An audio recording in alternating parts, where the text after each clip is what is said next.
Cracking start. Good morning, everybody. Welcome to this, the FSB's International Men's Day celebration. We're absolutely delighted that you're able to join us. Some of you will be joining us live. Others may be joining us a little bit later because we're going to be putting this on our FSB app and our FSB website. So by all means, if you're watching later, I hope you enjoy it as much as those of you who are going to be live. Now, I'm going to have to address, first of all, the people who are live. We would normally have a chat room open, which you may know if you've done FSB events before, but because of the nature of the talk, and we won't be able to see what people are saying, it's more of a question and answer session this morning. So we're going to have a number of speakers, and then at the end of it, I'll invite you all to sort of put some questions into the Q&A box, which you'll see at the very bottom, and then I'll put it to the speakers themselves. So just to let you know, in case you don't know, the FSB is Britain's biggest business representation group, and if you're not a member and you want to know why we're Britain's business representation group, then drop me a line. You can find me on LinkedIn, or just go onto the FSB website, and we'll be delighted to tell you all about the benefits that we've got. So as regards this morning, why are we doing this? Well, International Men's Day has been around for a lot of years, but unlike its female counterpart, it's probably not that well known. And maybe that's because men just aren't so good about talking about men. And I'll give you an example. I have a group of friends, school friends, for over 50 years now. And we argue on our little messenger groups and things about everything: sport, politics, religion, you name it, no holds barred. If any of us were to put how you're feeling, how you're getting on in life, what's your feelings at the moment, I suspect it would be silence. And that's because we're just not that good at this stuff. So we just wanted to have a bit of a forum, really, where we could look at what men's role is these days in society, in the family, in the workplace. Obviously, the workplace is very important to us because we're the FSB, and just to try and open the conversation up a little bit.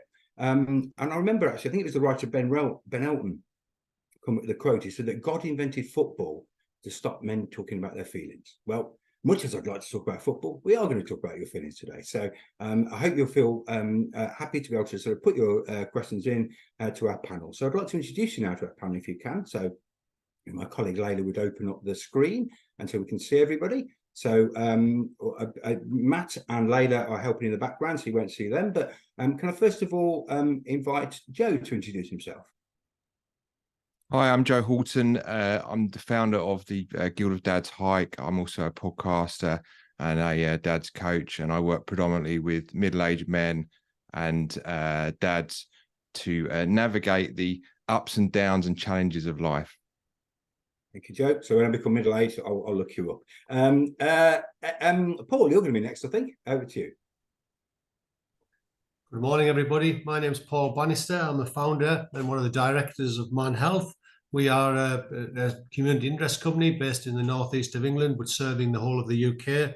We provide male-to-male peer support groups 5 nights of the week and have been doing for many, many years. We also deliver training across the UK and in Europe around men's health inequalities. Brilliant. Thanks, Paul. And because the whole conversation about men can't include women, so we're absolutely delighted that our third speaker and who'll be steering the conversation is Emily. Would you like to introduce yourself, Emily? Yes, thanks very much, Sam, and thanks for inviting us here today. Welcome to everyone and good morning. My name's Emily Pearson. I'm the founder and managing director at an organisation called Our Minds Work. My background's health and social care. I've worked in health and social care as a practitioner for over 25 years, and predominantly in male-dominated services like homelessness, drug and alcohol services, unfortunately. But for Our Minds Work, our real purpose is to help organisations build impactful strategies that improve mental health and well-being in the workplace. Perfect. Thank you, Emily. Thank you, Joe, and thank you, Paul. As we say, each of them are going to be speaking in their own different ways. Then we're going to open up as a panel, but we really want you to put those questions in. So you can see the Q&A box at the bottom. Put your details in that. I do apologise for those who may be watching this later. Obviously, you can't do that, but we'll make sure those questions are asked to the panel as we're going along. So without further ado, Joe, would you like to tell us a little bit more about yourself, your business, and what you're here to do in a way of being able to help men? Over to you, Joe. In terms of what I do, I've been podcasting since 2020, Guild of Dads podcast, which is now called The Joe Horton Show, but also I've run men's brotherhoods and held leadership in men's brotherhoods, both in the US and also the UK. And I currently run a dad's hike, which is once a month. on the Ashdown Forest. I also coach dads, and I run my own business. So I have what you would call a day job, but I also, my passion project, if you like, is helping men and dads. And over the last number of years, I've gained quite an experience in what the challenges that men typically face are, what the kind of best ways to begin to overcome and tackle those challenges are, and how we can open up a discussion in terms of men's lives, their journeys in life, and how men can lead meaningful and purposeful lives. Meaning, I think, is very much at the hub of men's lives. And I think that one of the reasons that men are encountering quite a lot of difficulty these days quite often is because of a lack of meaning in their lives. So that is something I'm really quite passionate about. Would you like to share your screen? Yeah, sure. Some slides you can walk us through. Thanks, Joe. Yeah.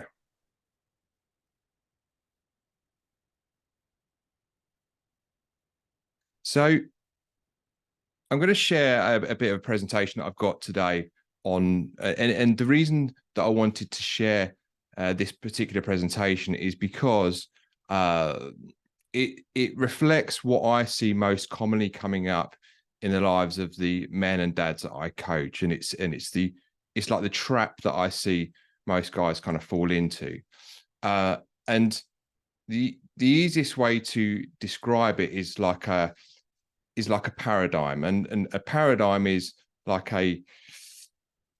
it's like a set framework that we kind of that we fall into in life. And what I find that a lot of men and dads fall into is this, what I call, sorry, I should have started there, the myth of the two-pronged life.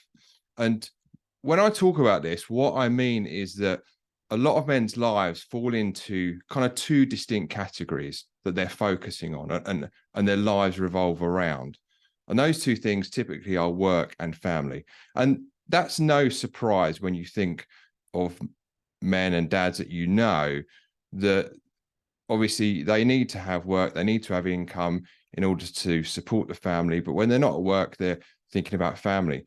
But the difficulty in this existing paradigm that we see is that a lot of guys neglect everything else in their lives. And the typical trajectory that occurs is that a guy maybe will settle down with a wife or girlfriend, they maybe get married, things get serious, and they begin to sacrifice parts of themselves in order to make the marriage work, and then later on, obviously, to keep the family together, etc., etc., etc. And this is what I mean when I talk about the two-pronged life. It's focused on these two things to the exclusion of everything else that makes men who they are and what they are. And so, looking here, I've widened that fork out, that carving fork analogy that I've used. I've widened it out. So you can see over here, you've got work. Over here, you've got family. And these are the things that kind of get neglected when we're pursuing a two-pronged life. So male friendships, mental health, excitement, growth, purpose, meaning, hobbies, physical health, marriages and relationships. These are one of the biggest things that gets kind of sacrificed bizarrely when we're pursuing work and family to the behest of all these things. These things are what make us who we are. And frequently I hear men describe to me how they feel lost and how they feel that they've lost themselves, they don't know themselves.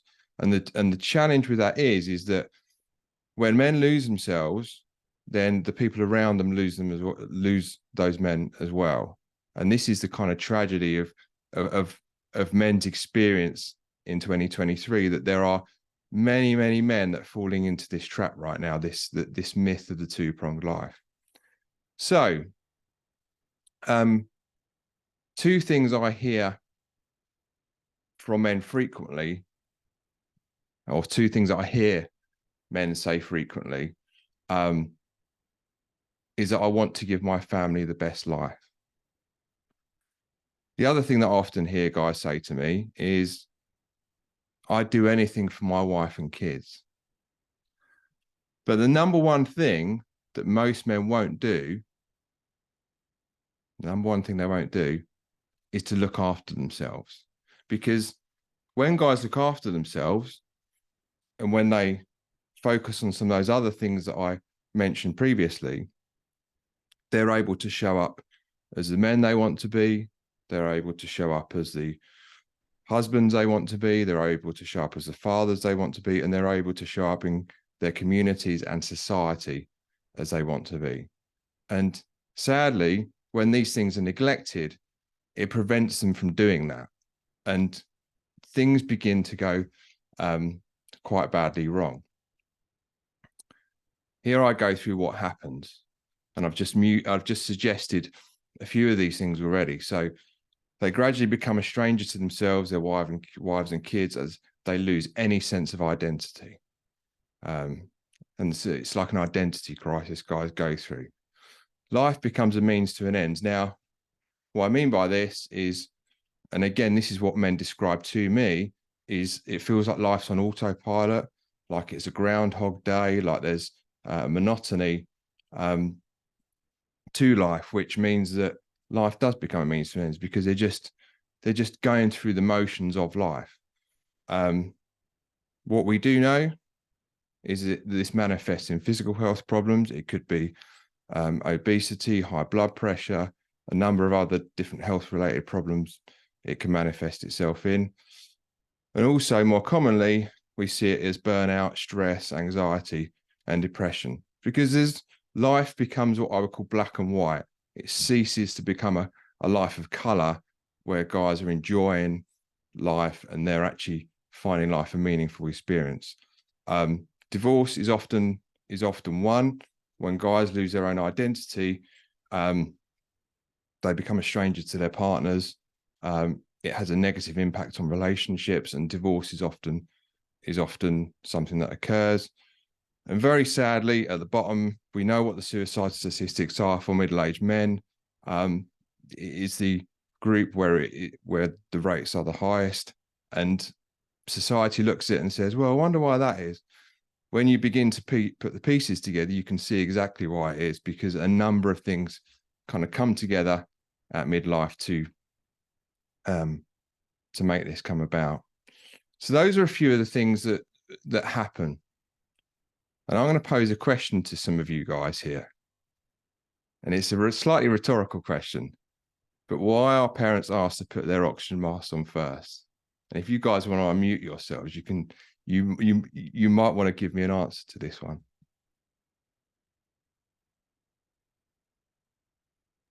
I mean, from my point of view, I always assumed it was because you had to make sure that if you're not well, you can't help anybody else that needs your help.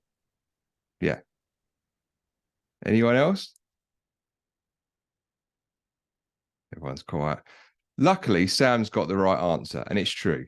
So this is the analogy I use, is that it's important for men to put their oxygen masks on first, because they're no use to anyone else if they've died of asphyxiation. And we know this to be true. We know this to make sense, but very few of us do this as men. We're not good at putting our oxygen masks on first. We had a little bit of discussion before we come on air today, and the other analogy that I use for this is that guys quite often pull the ripcord on their parachute when they're about to hit the ground. And what I'd like to sort of try and advocate is that guys maybe pull the parachute when a little bit earlier, so that they don't hit the ground with such an impact. All right. So what I like to do is, let's redefine what it means for men to lead by example and break generational self-neglect. What I mean by redefining what it means for men to lead by example is that the existing paradigm would say that for men to lead by example, they must work hard, bring in the bacon, look after their families, and that is our sole purpose in life. But in actual fact, to lead by example means actually role modeling to your children and the next generation what it means to actually lead a balanced life, where you're looking after yourself, where you have a friend group, where you have hobbies, where you have interests, where you know how to engage in good levels of self-care, both physical and mental. And by breaking generational self-neglect, that enables and gives your children and the next generation the permission to engage in that kind of self-care and avoid self-neglect in the same way as you have been able to, and it breaks that chain whereby we have this existing paradigm, but then we just keep passing it down through the generations. So we role model it to our kids, they role model it to their kids, they role model it to their kids, where we are living this two-pronged life, which is based around work and family to our own self-neglect. So that's what I'd like to try and help guys redefine. And what that means is putting yourself first and prioritizing what is important to you. This is a very subtle shift in mindset, because generally what we do is we put ourselves last and prioritize everything else. And when people look at this, they think, well, hang on a minute, isn't that selfish? Well, no, it's not actually, because again, coming back to the oxygen mask, you're no good to anyone if you've died through asphyxiation. So putting yourself first and prioritizing what's important to you means actually looking after yourself so you can show up as best as you can and firing on all cylinders as best as you can. So there's a subtle shift here. We had this fork at the beginning of my presentation, and a lot of these things in the middle here were neglected. These things that make us who we are: marriage, physical health, male friendships, and our mental health. So in shifting this existing paradigm and avoiding the myth of the two-pronged life, you need to be able to prioritize this other stuff as well as work and family. Your marriage, your relationships, your physical health, your male friendships, and your mental health. What follows on nicely from this is that when you begin to do that, other stuff begins to come up the radar. Stuff like, if I can remove my screen share to one side, stuff like excitement. Your excitement for life begins to come back. You begin to think about actually what is your purpose? Is it just to be at work all day long? Is that the one thing you're going to do, or are you going to make some kind of social contribution or something else that is going to be more meaningful for you? What gives your life meaning? Is it spending time with your family? Is it spending time in nature? You know, what is the thing that you find meaningful? What do you value in life? What are the hobbies that you want to do? Where do you see your life growing? Is it going to be in your business, or is it going to be in your relationships, or is it what is important to you? Because when you begin to stop leading the myth of the two-pronged life, where work and family takes precedence, you can begin to focus on these other areas of life. What makes us who we are, and that brings a life about that is far more in kind of color rather than kind of black and white. So there's a limit to what I can offer people on this panel today, but where do I start? You know, that should say where do I start rather than where to I start. But if you're a man watching this, or if you're a woman watching this, and you want to make some inroads into what I've just discussed, the easiest way to start this is just to start to write down some of the stuff I've mentioned, starting off with your mental health, your physical health, your relationships, your friendships, and ask yourself a simple question. If I was to wake up tomorrow morning and all these areas of my life were exactly as I dreamed of, what would they look like? And then begin to work through each of them one by one, working out how you can make some of this stuff come about. So for example, if you've not got very many friends, well, how can I change that situation? What groups could I join locally of things that interest me, where I could meet new people? Where could I make a start on that? Should I begin to start WhatsApping and texting some of the people that I already know, and, you know, arranging to meet up with them for a drink, or for a coffee or whatever? Okay. So where can I actually begin to affect change in my life in these different areas that make me who I am? And this is not a case of we wake up one morning and everything's zippity-doo-dah and perfect. It's a case of actually looking at these areas on a regular basis and thinking, well, what can I do to change some of this stuff? How do I start? The easiest way, if you want to try it yourself, is to get some good books. One of them is the 12-week year, get more done in 12 weeks than others do in 12 months. That gives like a framework of how to kind of base your year around 90-day chunks. And you can begin to kind of look at these different areas of your life and say, well, okay, so what do I want? How do I want these areas to change in the kind of next 90 days, and begin to actually kind of set some goals and some objectives around that. Another brilliant book, which is probably going to be a modern classic, Atomic Habits. What I really love about Atomic Habits is he talks about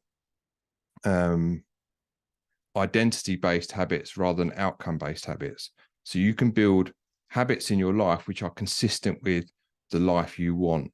Very, very powerful book. There's loads of resources online around it. And it's one of the books I really recommend to people. The other way is to get some coaching, to get clear on what you value, what changes you want to prioritize, and get help and support. This is where people like me come in, and also support groups as well. Men's groups are really good for this. There's a lot of men's groups springing up in different areas of the country. And most importantly, forge a path where you become selfish in order to become selfless. And this is what I talked about, putting yourself first and prioritizing what is important to you. Because one thing I've really noticed in working with guys is that when they begin to really internalize that is when things really begin to change in their lives. And coming back to my initial opening gambit, that women get the husbands they deserve, children get the fathers they deserve, and society gets the men they deserve, and that is, for me, what it's all about. So that's it, guys. That's my presentation. If you want to find out a bit more about me, you can do so at joehorton.me.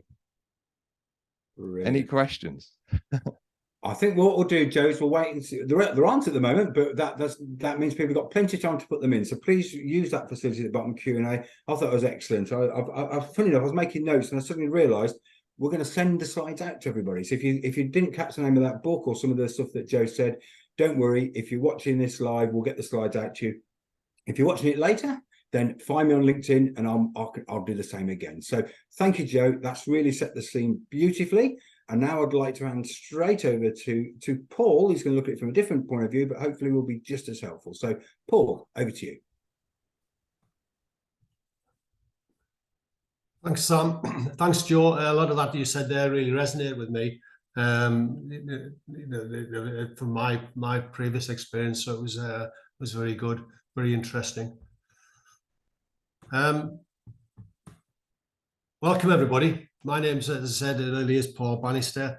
I've been asked to do a quick whistle-stop tour of men's health. Now, men's health is a huge subject. We are currently celebrating. We're here to acknowledge International Men's Day, which is on Sunday, November the 19th, but we're also in the midst of Men's Health Month, which is a month which is organised and run by an organisation called Movember. And the theme of Movember this year is male cancers and zero male suicide. Man Health spend the majority of our time trying to promote men's health in workplaces, and we recognise that there's a real crisis around men's health, and we desperately trying to do something about it. And why are we trying to do something about it? Well, I think that slide perfectly sums it up. By educating men about their health, they're more likely to live longer, positively impact their family and communities, and be more productive at work. 1 in 5 men in the United Kingdom are dying before they reach the age of 65. 2 in 5 men are dying before they reach the age of 75. With the life expectancy of men in this country being 81 years of old, that is a national tragedy. And a lot of the reasons that men are dying too young is down to lifestyle choices. And we're going to have a quick whistle-stop tour of some of the reasons why men are dying so young in this country and what we can do about it. Okay. So there is a clear evidence, like I've spoken about, in inequality in men's health in the United Kingdom, in both physical and mental health conditions. Conditions such as heart disease, cancer, and type 2 diabetes and obesity are examples where there are huge disparities. You have a 40% more chance of dying from cancer if you're a man. Middle-aged men are twice as likely to have diabetes as women, and then twice as likely not to know they have diabetes. And 75% of deaths from coronary heart disease are men. You all know there's a higher prevalence of poor mental health outcomes amongst men, notably suicide. Joe touched on suicide. 75% of all suicides and the deaths by suicide in the United Kingdom are men. We're moving on. We talked about health inequalities. Some of the main issues with men is a real lack of health awareness and a lack of taking responsibility for their own health and well-being. And one of the things Joe touched on was that men tend to prioritize work over everything else. And therefore they tend to neglect themselves, completely neglect themselves. And this leads to poor health outcomes for the men generally, and poor life outcomes. So we can see that 68% of men in the United Kingdom would be classed as obese. And if you're classed as obese, you know you're going to be prone to many cancers. You're going to be prone to obesity-related illnesses. So that's a real issue. And another issue is that a third of men do less than the recommended 150 minutes of exercise per week. Okay, only 25% of men eat what the NHS recognises as a balanced diet of 5 fruit and vegetables. Alcohol is a huge problem with men. 55% of men drink alcohol at least once a week, and 8% of men drink every day. I am always surprised by how many men I speak to who don't know what a unit is. They do not know what a unit is. They're often exceeding the units, and they have got no idea what a unit is. So that's a measurement that's used in the UK that needs to be revamped because nobody understands it. Smoking, huge issue. 16% of men are smokers, and men smoke more per day than women. And the foundation for all good mental and physical health is sleep. Sleep is a huge issue that people don't recognize as the foundation for good physical and mental health. And 33% of UK adults do not get the recommended number of hours sleep needed per night. So these are the sort of the issues that men are facing. So why is that? Why are men disproportionately affected by cancer, coronary heart disease, and obesity? Well, there's a lack of health education in men. Very few men have ever been educated about their health. I can't remember ever being told about my prostate by anybody at all. So that's just an example. We have a very poor understanding of our bodies, particularly mental health. There's a lack of awareness around risks, symptoms, and when to seek help. If you don't have the awareness about your health, how do you know what the symptoms are going to be? And generally, men adopt an ostrich syndrome to their health. They bury their heads in the sand, kick the can down the road. And the main reason for 40% more men dying from cancer than women is this lack of health education and ignoring the symptoms. So when men present to their GP, the cancer's usually developed into stage 3 or stage 4. So the health outcomes are much worse. There's a huge stigma about men seeking help. It's an internal stigma. Men perceive that they're going to be viewed as being weak if they mention that they've got a health issue. And it's particularly an issue in workplaces because men think it's going to probably affect their promotion chances if they had a health issue. Work-based stress in our groups, we have 5 main reasons that men come to our groups, and workplace stress would be one of the main reasons in them 5. Men don't cope well with stress, tend to adopt gendered coping strategies to stress, drinking more alcohol, taking drugs, which is poor for their mental health and mental and physical health.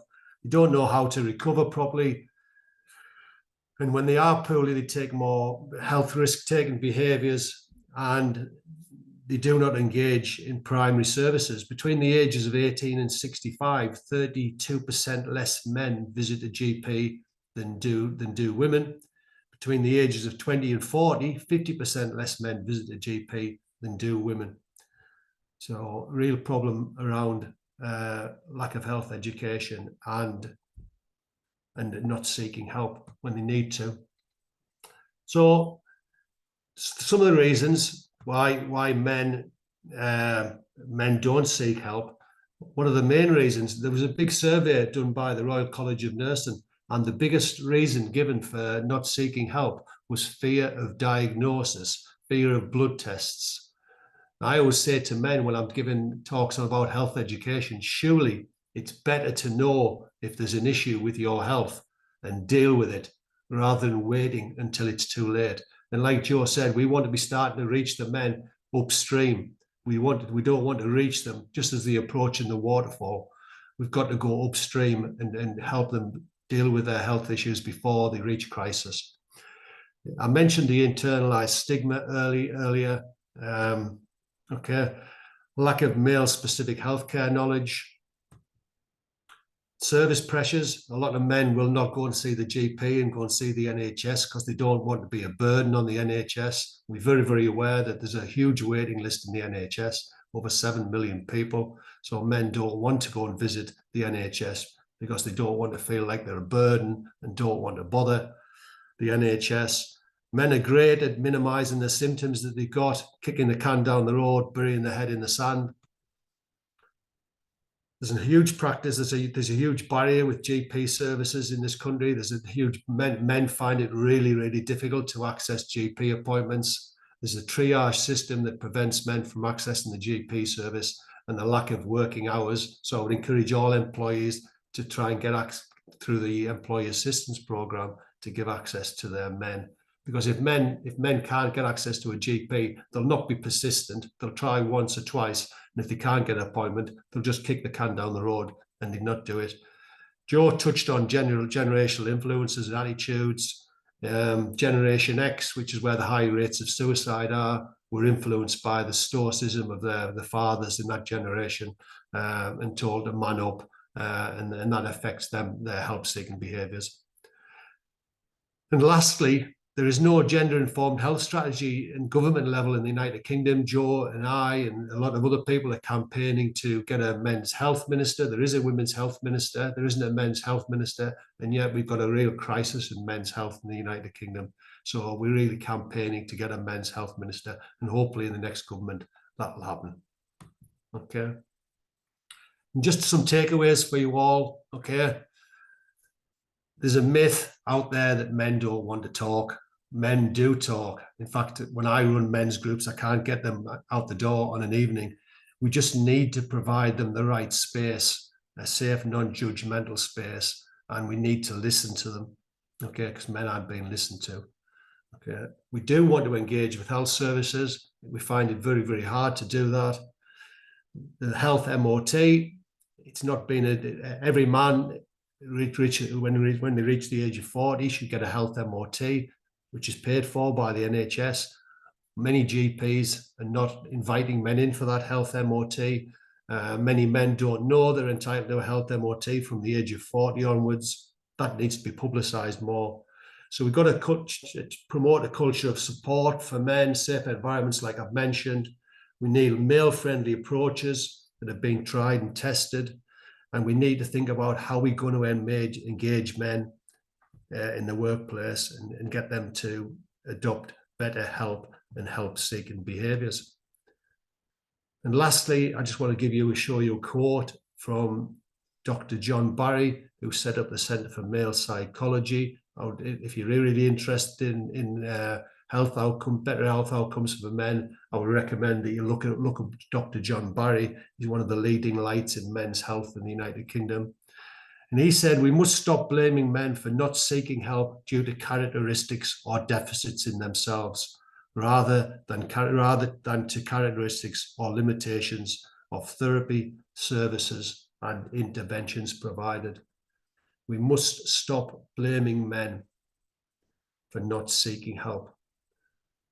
Now, countless times I've heard that men should speak up. We never ask any other segment of the population to do that.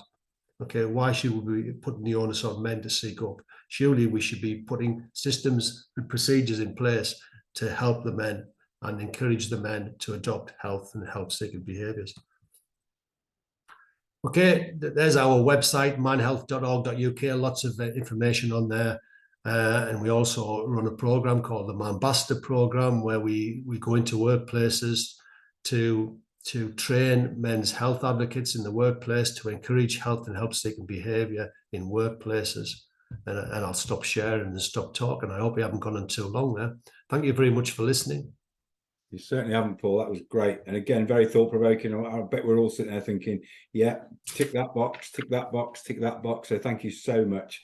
I'll now invite, good to see a couple of things have appeared in the Q&A, so please put some more in and we'll come to them afterwards. But I'd now like to go over to Emily, last but definitely not least. Emily, what would you like to bring to the group? Thanks, Sam.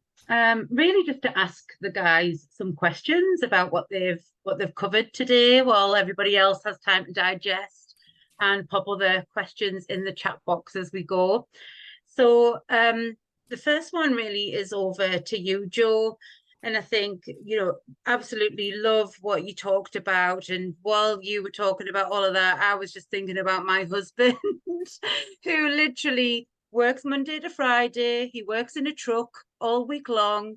He doesn't get to speak to anyone other than me. Usually, he'll contact his parents who live in a different country. And I was starting to think about my husband, who his work is literally Monday to Friday, and his home life is just 2 days of that week. So the scale has completely, kind of tipped over. But, the world wouldn't survive without HGV drivers putting food and goods in the shop. So it starts to become quite complex when you start to think about, how do we really support men more so where they are more kind of blue collar workers who really are a lot of the lifeblood of, those key workers who are out there building buildings. Construction has the highest suicide rates in the UK. We also have the HGV drivers have the second highest suicide rates. So when it comes to men and their work, there is a huge link there as well that also kind of removes them from their families as well, because of the type of work that they need to do. Many guys in construction have to work away from their families as well during the week. They don't have access to the GPs because they're not in the local areas.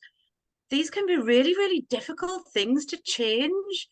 Joe, how would you suggest or give some guidance around, men like that who are in these types of roles that are absolutely essential for us to in those organizations as well? One of the things that often comes up when you speak about this stuff is, well, I don't have, I'm so busy, I've not got any time, I've got loads of stuff that I need to be doing. And that is the kind of, I'm glad you mentioned that, because it's the kind of top thing that comes up. And in answer to that question, I think some people are going to have more time than others. I think with guys, often it's about what they prioritize their time doing as well. So, and I'll give you an example. I did a poll a little while back, and I asked guys how much they typically, on average, spend on screen time on their phones. And quite shockingly, it ranged from 2 hours upwards a day on screen time. So, and that's not to say that guys that are driving HGVs are going to be on their phones all the time, but there are pockets of time within the average man's day when they can actually begin to kind of carve what I would call carving out time for themselves. And that could be as simple as if they're at a desk job, making sure they take their breaks, making sure they take their lunch breaks in particular. I've worked in a number of industries whereby, lunch is for wimps, and what, you're taking the full hour of lunch break? Well, yeah, well, I am entitled to take the full hour of lunch break, And again, coming back to this existing paradigm, I think that often we don't, as guys, we don't often have kind of boundaries around keeping ourselves well and keeping ourselves looked after. So we kind of subjugate ourselves a little bit and allow our boundaries to be pushed. So it could be that we're not taking the breaks that we're entitled to, where we are being contacted outside of work hours via email, Teams, text, WhatsApp, you name it. And so one of the things that is quite important, I think, Emily, is also having kind of boundaries around your work in terms of, okay, this is when work stops and this is when me time starts or family time starts. Because what's happened, I think, in the last 20 years since the internet is that the line between work and family has become blurred, and that doesn't help guys to look after themselves, because everything kind of blurs into one another. And but I think, going back to your initial question, I think it really is, no matter what you do, is actually working out how you can carve out time to begin to look at those things that I listed out in terms of like physical health. If you're for instance in an HGV job, you're going to be spending vast amounts of hours sitting down, but maybe it could be the case that if you have got break times, or if you're having stop off breaks and stuff, what can I do to get myself moving during that period of time? Could I go for a walk? Could I get a PT to give me a body work exercise or something that I can do?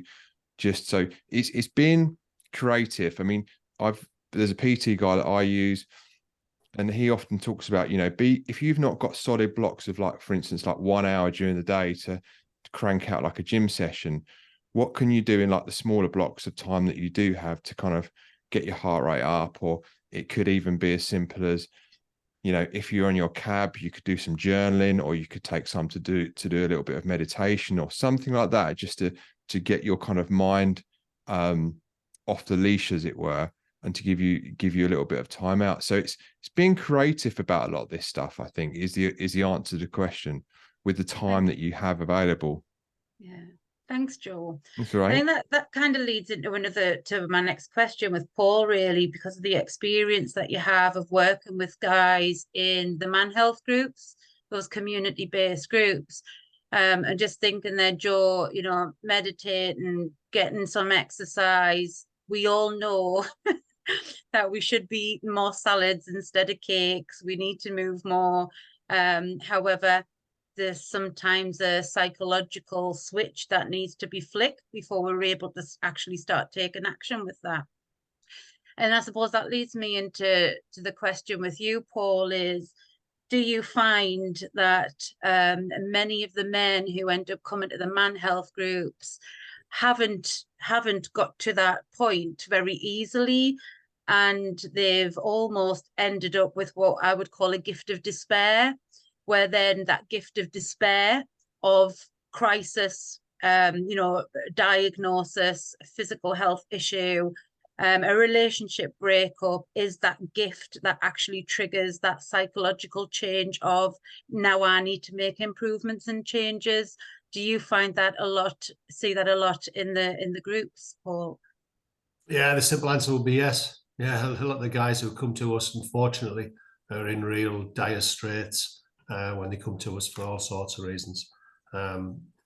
It's not generally mental health problems, it's problems in life that cause poor mental health problems: relationship breakdown, financial issues, loss of a loved one, parental alienation, workplace stress, as I mentioned. They're the 5 biggest reasons that we see so many men who are struggling in life, just really, struggling to manage them transitions generally. Thanks, Paul. So the International Men's Day's theme is actually zero suicide, a zero suicide theme. And, you know, International Men's Day is all about celebrating men. And I think one of the most powerful things of having, you know, Paul, Joe, and Sam here today is that positive male role modeling that we need to do more of. To make sure that we are tackling these problems for men and having environments for them to have those discussions, so that we can recognise and prevent suicide much earlier. So I suppose this is another question for you, really, Paul, especially with your experience of the Ambassador programme.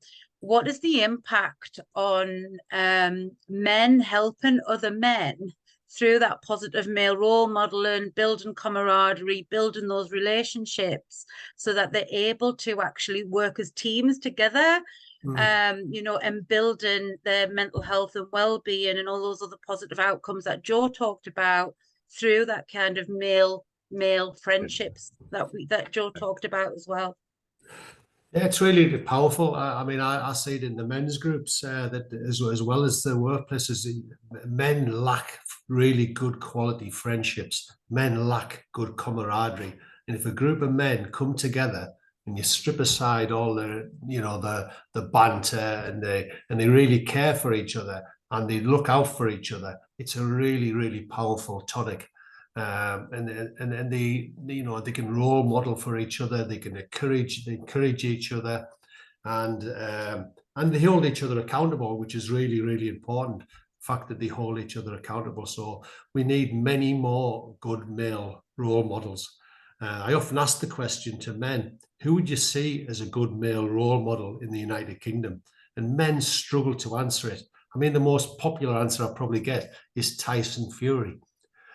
I can't stand Tyson Fury. I really can't. I think he's the way he goes on. You know, yes, I accept he's probably a good family man, but we must be able to come up with better role models than Tyson Fury. But there is a lack of good male role models, and there's a real, even across the media, there's a real lack of promotion of men's health and good male role models. And that camaraderie amongst men is something that we have to encourage, because that's the only way we're going to encourage improvements in men's health and well-being, if we have them good male role models. And it's really powerful. We've experienced in the workplace, you know, get groups of men who are working together to improve men's health outcomes. People who have lived experience, people who are passionate about men's health can make a huge difference. And I think there's some questions in the chat, Emily. That I was going to sort of come on to that, if that's okay, Emily. And I'll thank you for leading that. It's great to see people are actually putting questions in there. So I'm going to do them a bit quick fire, and I'll probably give one to each of you. The first, I won't identify people because they haven't said they wanted it shared to everybody. So the first question, somebody said, thanking you for your presentation, Joe, and said that they'd read the 2 books you recommended and they started the 12-week year in January. In one sentence, can you explain to people what the 12-week year is, if you know? Yeah, so basically, a 12-week year is how you can separate your year up into 90-day chunks, or in the business community, we would call it quarters. So quarter 1, quarter 2, quarter 3, quarter 4. And it's a very simple way that you can use to break down your year into 90-day chunks. And within those 90-day chunks, you can begin to tackle different areas of your life. So I at the beginning had the 2 prongs, and then I had the different areas that you can focus on in between them. That's the 90-day. The 90 days are brilliant for those chunks. So, for instance, you could say, right, how do I want to improve my marriage in the next 90 days? I'm going to go on a date night once a month. Boom. That's something you can do to improve your marriage in the next 90 days. Second one, how can I improve my fitness? Well, I could walk, I don't know, 45 minutes a day. Boom. That's something ticked off the fitness box. How can I improve my friendship groups? I can make sure that I meet up with my buddies once a month to go to the pub together. Chunks then. Digestible chunks that you can break down into 90-day things. Very simple, very uncomplicated. Perfect. Yeah. Thanks, Joe. I'm trying to move on to try and get everyone in coming for the hour. So I'm going to come to Emily next for the next question. Somebody's saying that they've enjoyed the webinar. Thank you for the presentation. The question from this person is that they've tried to engage with men in the workplace and building trust with them, but are finding it really difficult to get through and difficult to get responses. Emily, in a nutshell, any advice? Yeah, ask the guys what they want. You know, again, I hear this all the time from HR and wellbeing leads. Well, you know, it was time to talk day, and we said, come and have a cup of tea and talk about your feelings, and none of the guys turned up. You know, one of the ways that our ambassador program engages their male workforce is through activities, is through creating activities that the guys are interested in. So it could be a fantasy football competition. It could be a dartboard competition. You know, it could be, I don't know, come along and hear a talk from the somebody who may be a really great role model on TV, somebody famous. Once you've got the guys there, then you can provide all the information and education and signposting that you want and really start to build those conversations. But it's the actual engagement in the first place that I think is often missing. And quite rightly so, you know, HR and wellbeing leads, they're not mental health and wellbeing specialists. They generally don't have knowledge around public health and how to engage people as well. So yeah, it's a big issue that we come across time and time again, is that engagement piece. So what we would usually say is ask the guys what kind of activities interest them, and then take it to where the guys are. So there's no point putting it up in your HR in your HR boardroom where maybe 90% of your male workforce aren't. It needs to be taken to them. And probably the last thing is, once you've got that engagement, you've got to keep it going. It can't be we're just doing this because it's Men's Health Month. This should be embedded into your mental health and wellbeing strategy, and even as part of your ED&I promise. Okay, Emily, that's brilliant. Thank you. I'm going to come to Paul now. Paul, somebody said that they're going to contact you privately because they really think you can work together, which is great to see. But somebody asked a totally different question. Said, I do ask for MOT yearly. However, it's not always the same from the GP side. Do you think NHS and GPs need to do more to make it more friendly and more approachable? Paul? Yeah, certainly. Yeah, we need a much more gender specific approach to encourage more men to seek help. The GPs get paid by the NHS to do the male's health MOT. They should be doing it. It's a postcode lottery. Some GPs send letters out and are really active around men's health, but the majority aren't. And we need to have, you know, there's huge barriers in GPs. So I know there's a shortage, there's a capacity issue in GPs, but we need to have longer opening hours. We need to have better access. We need to have online appointments. I could go on and go on. We need to have separate rooms for men in GP surgeries. We need to make GP surgeries attractive to men instead of painting them all pink and littering women's magazines everywhere, so that discourages men. So there's all sorts of things that we need to do to encourage men to take a more responsibility for their health and well-being. And I'll just go back to the HR question. I think we need to have a gender-specific approach in HR as well. We need to target the men with proper imagery and targeting that's aimed at them. Men are very myopic. They'll only take notice of something if it's concerning them.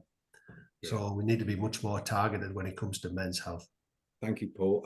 We've only got a few minutes left, and I do want to respect the hour that we said we asked people to put aside, which is brilliant because so many of these things we could go on.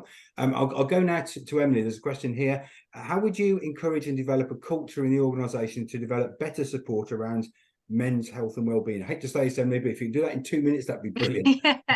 It's easy. Start at the top. What we do with our ambassador program is we ensure that there is a male sponsor who is a senior leader who will put themselves forward to make a commitment to the program, become an ambassador, go through the training themselves, share their own lived experiences of recovery, you know, and really open up those conversations and be a positive male role model. You're then more likely to get impact, build psychological safety and trust. It's then embedded. It's not a tick box approach. And, you know, it really is positive male role modeling starting from the top. Brilliant. Lovely. Excellent question. Slightly more tricky one I'm going to give you, Joe, but again, a very short amount of time, but if you could perhaps answer this one. Do men really have a midlife crisis?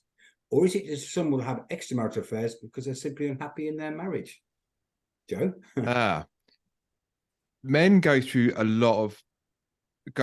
what I would call a crossroads of masculinity at midlife. And it's basically a period of 10 to 15 years where a number of things hit them like a rock, so to speak. And I won't go into all of those things, but there's about 10 or 15 things that often come to a head at midlife. I don't like the word midlife crisis because I think it diminishes what men are actually going through during this period of time. But coming back to kind of male friendships, what we see is that men's friendships diminish throughout their lives. So their friendships go down at the point at which responsibilities and life stresses go up. So they're actually hitting that midlife point, probably more vulnerable, more lonely, more isolated than they've ever been, and having to deal with all this stuff, kind of coming from all angles. So I think that when we understand that, then we can actually say, well, okay, so how can we then alleviate some of that? How can we address some of those issues? And the other thing in terms of what Paul talked about in terms of how men tend to sedate themselves against the experience of life's challenges. It could be booze, it could be drugs, it could be whatever. At midlife, what worked for you in your 20s no longer works for you in your 40s. And that often causes a crisis. So you have to work, hang on a minute. So how am I going to deal with these things going forward in a different way to what I've been dealing with them up until now? And that creates a real existential question for a lot of guys. So those are the questions we need to answer in relation to men. Right, thank you. I hate to do this, but I think there was a couple of more questions, but we're probably not going to get around to them. There was one that said that, do people look up to Tyson Fury because he is open about his mental health issues? I'm not convinced. I'm a big Anthony Joshua fan, by the way, so I'm a bit biased in that. But he opens up about his problems as well, as do many people in sport. Paul Gascoigne, Andrew Flintoff, Frank Bruno. A lot of our favourite male role models, if you like, have been really open about their mental health, and long may it continue. Everyone, thank you so much for this. I mean, I think we could have talked for hours, but we said we're going to do it now, and that's what we intend to do. Thank you all, everybody, for attending. You know, this is a conversation that's going to go on, and maybe we're at the start of it, and hopefully we'll be able to help you on that journey. So if you've enjoyed this hour, then please look out for anything further we do about this subject, because it is such a wide open subject. But on behalf of you all, can I thank Joe, can I thank Paul, can I thank Emily for some excellent contributions. We will get the slides out to people. If you're watching this on later through the app, find me on LinkedIn and I'll make sure you get the slides as well, because this is important stuff. But enjoy International Men's Day. You know, men, you know, we've got a lot to sort of be proud of, I think, and sometimes we're a little bit reluctant to say that. So let's just do it. So thank you, everybody. Just on the hour, I think, which is men like deadlines in my experience. So I think that's a good thing as well. So thank you, everyone. And we'll say goodbye and have a fantastic weekend. Thank you, everyone. Thanks, Sam. Thanks, guys. Thanks, everyone. Thanks, Sam.